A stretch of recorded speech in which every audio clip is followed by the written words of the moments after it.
So here is what I've learned the hard way. The difference between a business that grows and a business that burns people out isn't the talent. It isn't the hustle, and it definitely isn't how good you are at the service. It's whether or not a company can develop people and systems. That's it. The secret sauce is all in that, and nobody wants to talk about it because it's not sexy. But if you can build leaders, you can build locations. If you can build locations, you can create opportunities. If you can create opportunities, you can change people's lives without asking them to bet their life savings on a coin flip.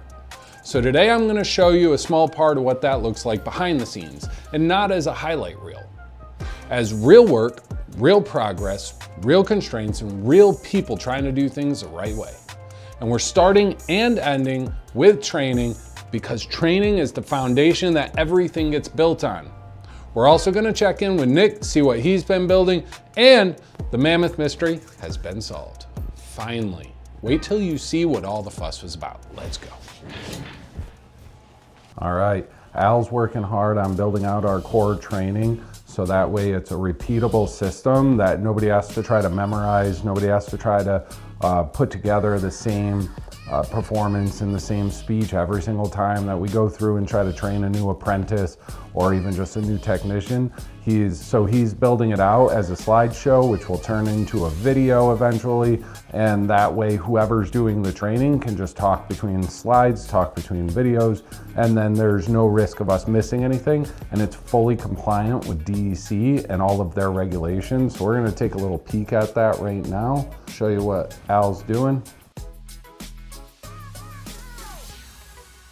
I love this. That's the best one. Yeah, this is my favorite guy of all time now. That's my new favorite groundhog right there.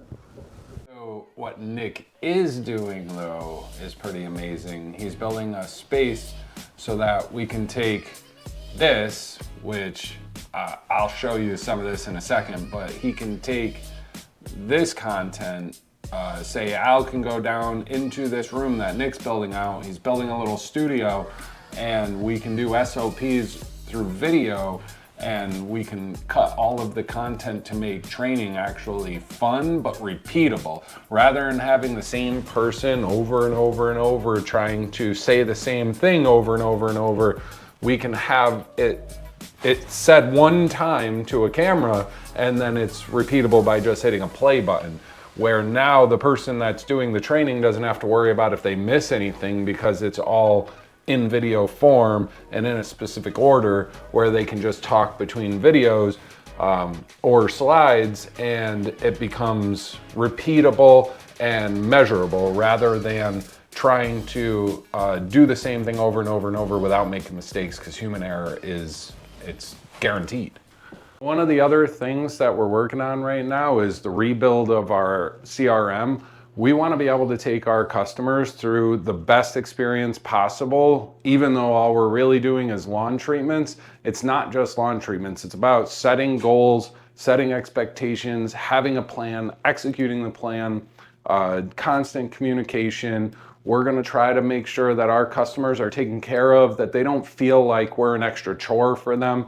So right now, Kaylee's not here with us. She's at home because she doesn't feel good, but she's still plugging away over there. She's working on fine-tuning the CRM, our recurring services. It's a pretty cool feature where when we sell what we call a membership or a service agreement, every time we sell that, all of the services attached to that kind of just like explode out into the respective month that we're supposed to do that service, because it's extremely important in lawn care that we're falling within the date ranges that we tell our customers that we're going to service their property.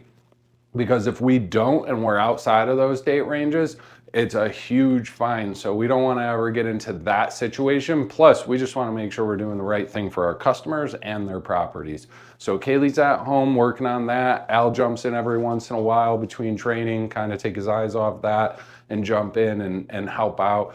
But if you really want to run a tight ship, these are the kind of things that you have to do. It's a heavy load, and most people aren't doing this. It's really basic.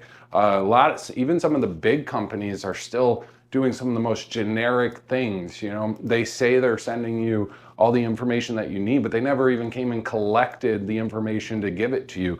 You know, what kind of soil do you have? What kind of, do you have irrigation? Do you not have irrigation? We treat lawns very differently based on just that factor alone. And most companies aren't even asking that question. So how are they supposed to treat your lawn well if they're not asking that one question?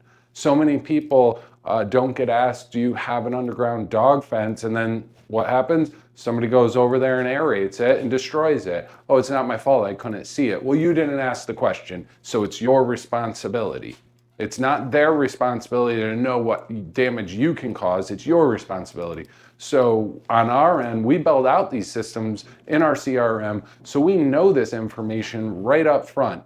And I know I'm giving the competition who's watching right now some clues on how to do it better, and I'm happy about that, because anything we can do to change the industry to make everything better is good for us, it's good for the homeowners, it's good for the world. So it's all about building that out right now so that we can make these big changes for our industry, for our market, and to make sure that our customers are well taken care of. All right, let's go see what Nick's banging on downstairs. Turning this, what was that thing, an oil closet? We just stored grease and oil. It was a junk drawer for everything that didn't fit in a junk drawer downstairs. So we cleaned that all out. Now Nick's down there, has it ripped apart. He's insulating it. He's turning it into a little recording studio. Not really just for me, but also for our team. We want to be able to record those SOPs in there and make it fun, make it easy, make it less distracting.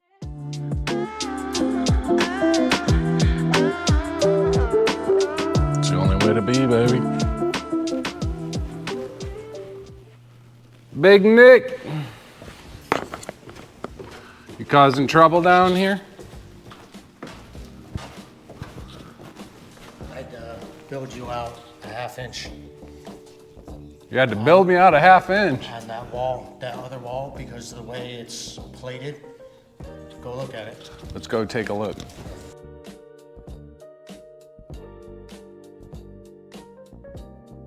Look at this. It is a beautiful empty space that doesn't look like anything right now. Wait till you see what this thing turns into though. It's gonna be awesome. So I get way too excited for this shit. My daughter just crashed her truck. Stop it. Dead serious. Takes after her father, huh? Yeah. Holy crap, she Hers is okay? newer than mine though. Is she, well, Yeah, she's obviously all right, She was you're on her way to smiling. BOCES. My dad went over because it's under his name still, so. Holy crap, dude. He said it can be fixed, so. Well, that's I don't have good. to put in the wrench. Not like the last one you got into? Yeah, no. That was rough. So this is because. Oh, you're just See what I'm padding saying? out that Yeah. wall. Yeah, because this was what I was talking about getting the ½ inch insulation for. Yeah. And not, since So you the got only the thing I two. won't have any kind of is that, but that's a solid stud. Yeah, why not? Same here. That's okay. So It's pretty I'm noise just gonna proof. cut. That's what I was doing. I was gonna cut and just slap, boom, and then this go up, and then I'll take this one out and do the same on the bottom. We're on the right track. That side's well. Got this side all set. So there's plenty of space in this thing, obviously. With both of us in here, we can get a bench over here where all of our electronics will go, our recording equipment, lights, things like that. So pretty small space, but it's more than what we need to get the job done. Especially with Nick on the job. Till Dave gets all of his stuff in here, and then it'll get cramped. You'll still be able to fit. He doesn't like short people jokes.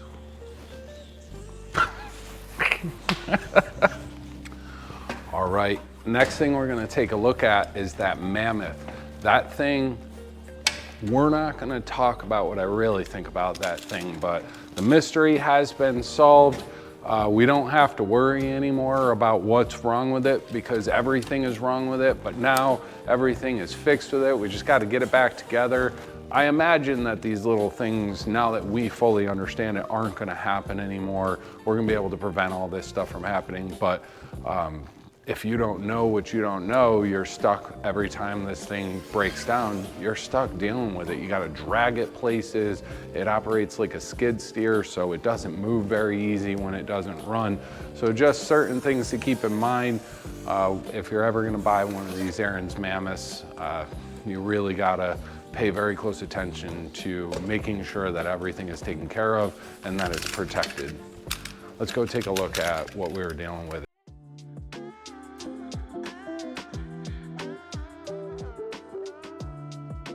Here it is. It's definitely just kind of been tucked in here for quite some time, trying to figure out the problem. If you look way down in there, you can see that red wire. We kind of taped everything back up, but we had to replace that wire because there was a split in the wire that was behind it. And then, of course, get this out of the way.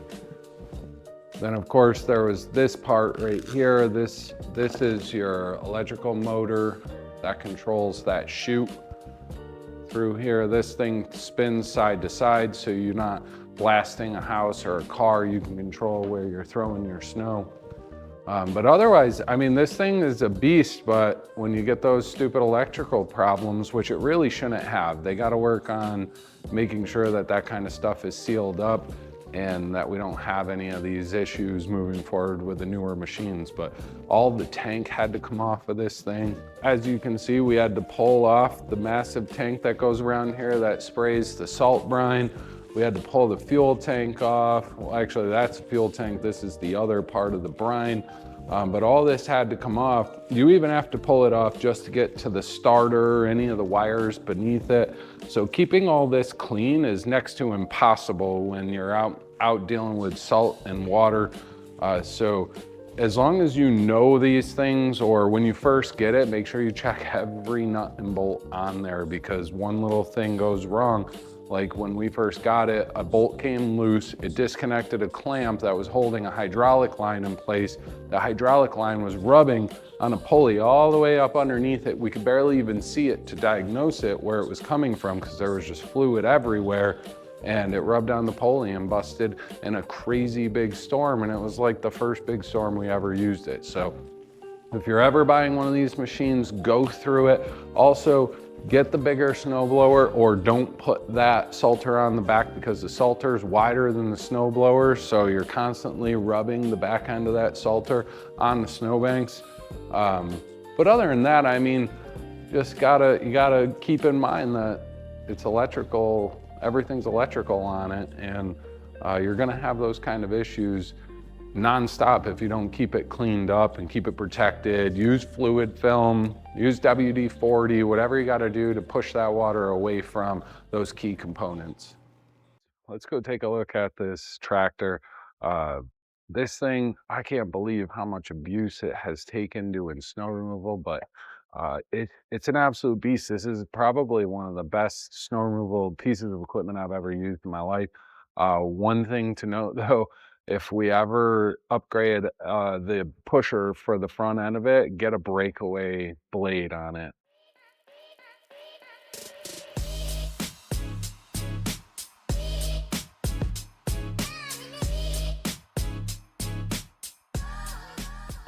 So among all of Nick's other skill sets, he's also a really good mechanic. This dude can do almost anything. We've given him so many different tasks to help out with. Makes him extremely useful just outside of doing treatments, and he can plow snow. He's a good mechanic. He can build you anything that you ask him to.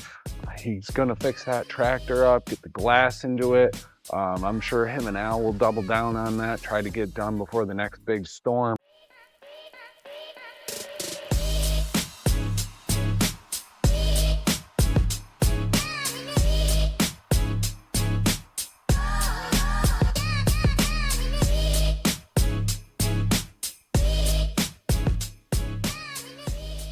We're gonna go check in with Heather and our call center team, which is our turf advisors. Heather's training them. She's got, I believe, 5 new turf advisors that she's working with, trying to get them up to speed.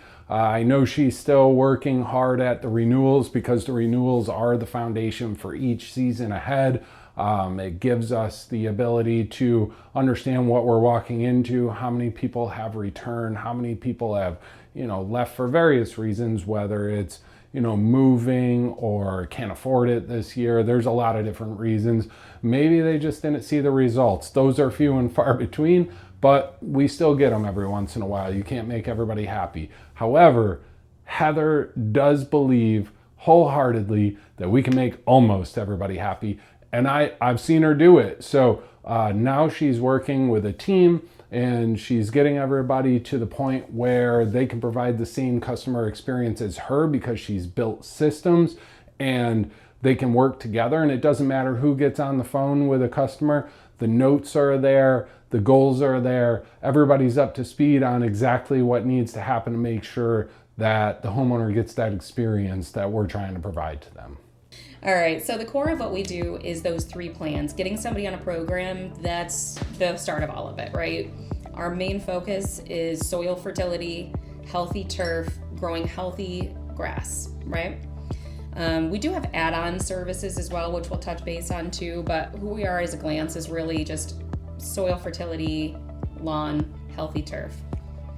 So we specialize in lawn treatments and lawn health. We don't offer landscape or maintenance services like mowing, planting, or cleanups. If people ask if you do anything besides treatments, you let them know our focus is improving the health of your lawn from the soil up. By specializing, we are able to deliver better long-term results than companies that try to do everything. We have our main focus. We're focusing on the one thing instead of trying to spread ourselves too thin and do it all. We're experts in that area for a reason, and we'll stay in our lane and keep it that way. Well, here's David. Hi, David. Hey everyone, how are you? How are you, David? It's your team. Let me go to the full screen so I can see you better. Everybody disappeared. There you are. Sorry, I the camera's up there, but you're down here, so it might look funny that I'm not looking at you. So we have Evans, this is Yuan, Michelle, and Carrie. It's nice to meet you all. One more. We got one more coming, you said? We have one more coming. Sweet. How you holding up, Miss Pam? I'm doing great. I'm excited. I'm excited for your new team. I am too. I've heard good I'm loving things. the new process. I love the science-based approach. If you want to produce results, it's the only way to be right there. You have to get into the data of anything if you want to produce good results. Got to be open, honest, clear. Make sure that everybody knows what's real, what's not. Up front. If they have Facebook, everybody should be jumping on Facebook and liking Groundhogs. Scroll through that. You'll see a lot of content on there. Our Google business profile, all of our blogs, things like that. There's going to be a lot of pictures and stuff in there and some video, I believe, on that too. We will have a lot more content being pushed out this year, so if everybody's just kind of watching that too, that's going to be a big deal. It's going to help out and go a long ways for everyone. Yeah, and I'm going to add some links probably in here and some pictures in the SOP too. No, it's great, Heather. I tried. I'll meet with them separately. I'll tie in the visual piece, and I think that will be helpful. Yeah, and this can be a living document too. We can always continue adding to this and making it even better. So definitely take some time to add some pictures and some visuals. I think that's really important. I think that's smart. Nice to meet everyone. David. Good to see you, Pam. So there you have it. The mammoth mystery has been solved.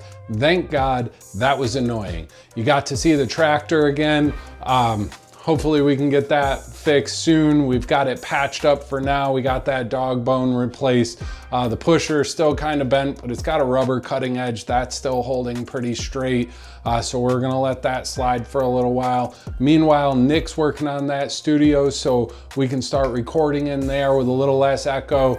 Our SOPs can get recorded in there as well, so it's got that great dual purpose.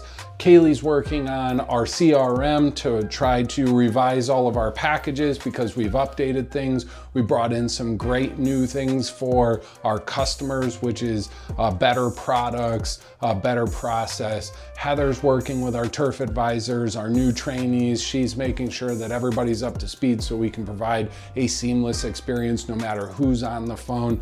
I mean, this is what happens, man. This is the off season. This is how you make sure that when you roll into the season, you're ready to rock and roll and you can build a championship team and you can take it to new limits every single year.